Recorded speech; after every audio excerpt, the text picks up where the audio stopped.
for his statement. I now give the floor to the representative of the Syrian Arab Republic.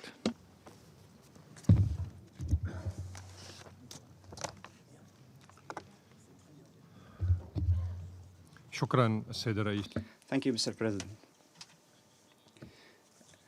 First, I would like to congratulate you and congratulate the friendly delegation of your country on assuming the presidency of the Security Council this month, and I express our deepest appreciation to the positions of your country underpinned by the principles of international law and the provisions of the Charter.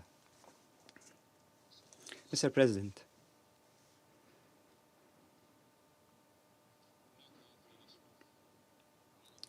an Arab philosopher who was well known. His name is Mutanabbi. This philosopher who lived 1,000 years ago in Baghdad and in Damascus, in Aleppo as well, said something that is very valid until this moment. He said, and I quote, if someone does something wrong, then he has misconceptions. Unquote.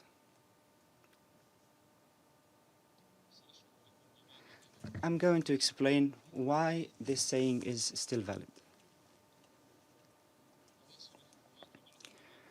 The governments of some permanent members of this council, who are supposed to be entrusted with upholding the principles of our charter and maintaining international peace and security, they continue to misuse the mechanisms of this international organization, including this important house, to politicize the humanitarian situation in Syria, my country. They use it also as a tool in a hostile campaign to undermine the security and stability of my country and support terrorism and to level accusations, to tarnish the image of the Syrian government and its allies, and to cover up the crimes of these countries, these same countries, and the crimes of their allies, proxies, and tools in the region.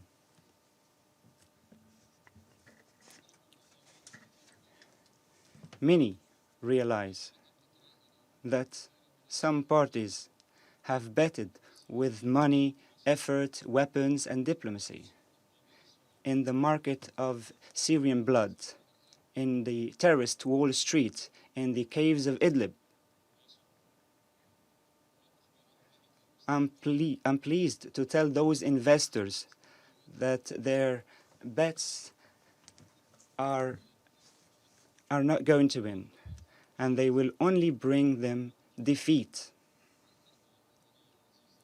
They will leave our territory in Idlib, Mr. President. The truth that is absent in the statements of countries that adopt hostile positions against Syria in the Council and in the briefings of OCHA, the truth that is absent is that improving the humanitarian situation in Syria and addressing the challenges the Syrians are facing to secure their basic living needs requires the following. First, to fully respect the sovereignty of the Syrian Arab Republic, its unity and territorial integrity, and this is the substantive principle underscored by the Security Council in more than 20 resolutions adopted over the past 8 years on the situation in my country at the humanitarian and political levels. Second, to support the efforts of the Syrian government and its allies in combating the remnants of armed terrorist organizations and FTFs, to implement the resolutions of this council, resolutions on counter-terrorism. There are 12 resolutions. Third, end the illegal existence of foreign troops on the Syrian Arab Republic territories and to end war crimes and crimes against humanity perpetrated by the illegal global coalition. 4, cooperate with the Syrian government as a key partner at the humanitarian development levels, away from any political preconditions or diktats that are rejected, or attempts of extortion to undermine the efforts of reconstruction and the return of IDPs. 5, end unilateral coercive measures that have significantly affected the lives of Syrians and impeded their access to their basic daily needs.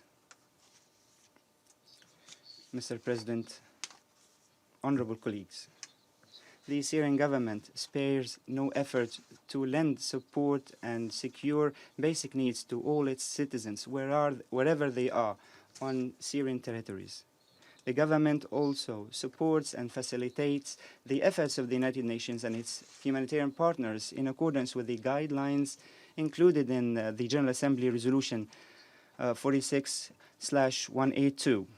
I recall that the Syrian government accepted the ceasefire in the de-escalation zone in Idlib on the 31st of August, while reserving the right to reply to any violation by terrorists.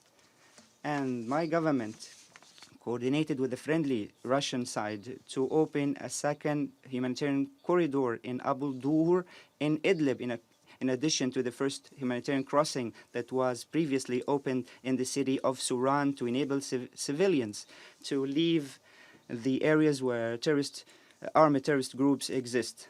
These terrorist groups take them as human shields to allow those to go to areas liberated from terrorism by the Syrian Arab Army and its allies. But terrorist groups for the seventh day in a row target civilians, shoot them to prevent them leave through those crossings.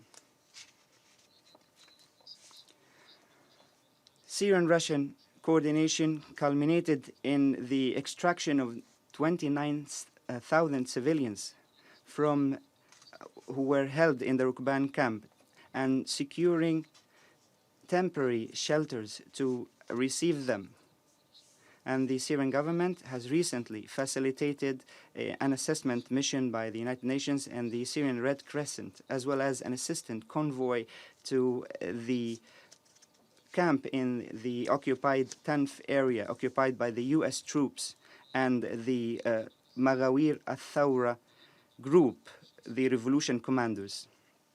The United Nations also, following this visit, announced that 13,000 people are in the camp and 37% of them wish to leave and to return to the areas controlled by the government. But the occupying U.S. troops didn't allow them to do so and seized the assistance and transferred such assistance to the area of Tanf.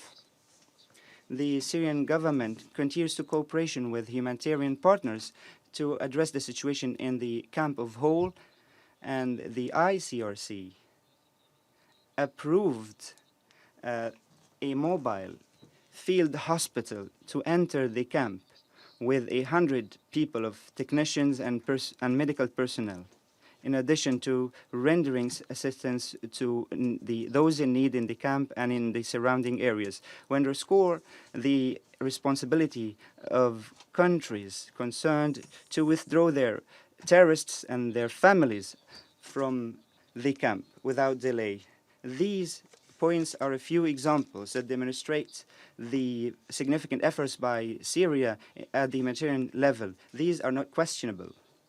And this also testifies to the result of international cooperation when there is good intentions and willingness. I reiterate my thanks to the Russian Federation for its efforts to this end. I recall that had it not been for the support rendered by the Syrian government to the work of the United Nations and other partners in humanitarian action, the United Nations wouldn't have been able to make the achievements noted in the reports. Mr. President, in the past few weeks, humanitarian penholders have drawn up a draft resolution on my country.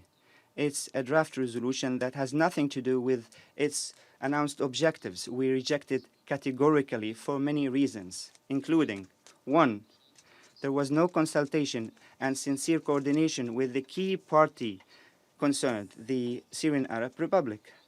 2, the draft resolution ignores the root causes of the crisis, which is terrorism that is globally supported and the illegal existence of foreign troops on territories of my country, and their practices to impose a new fait accompli that runs counter to the assertions of your resolutions regarding commitment to the sovereignty of the Syrian Arab Republic, its territorial integrity and unity. 3, the draft resolution ignores the need for excluding terrorist groups from cessation of hostilities in a manner that contravenes the Sochi and Astana agreements. It also ignores the responsibility of member states for returning terrorists and their families, as well as holding them accountable, not to have indifference or shirk their responsibilities. They should revoke citizenship from those terrorists, or they revoke their citizenship in order for them to stay in Syria at the expense of the Syrian people.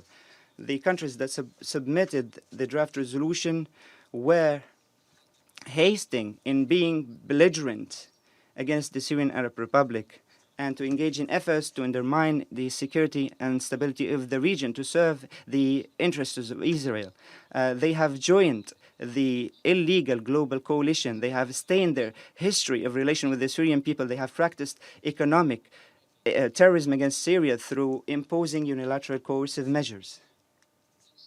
I advise those who have illusions, who think they can turn Tanf into an occupied pocket such as Guantanamo, or to turn Idlib to another Tora Bora.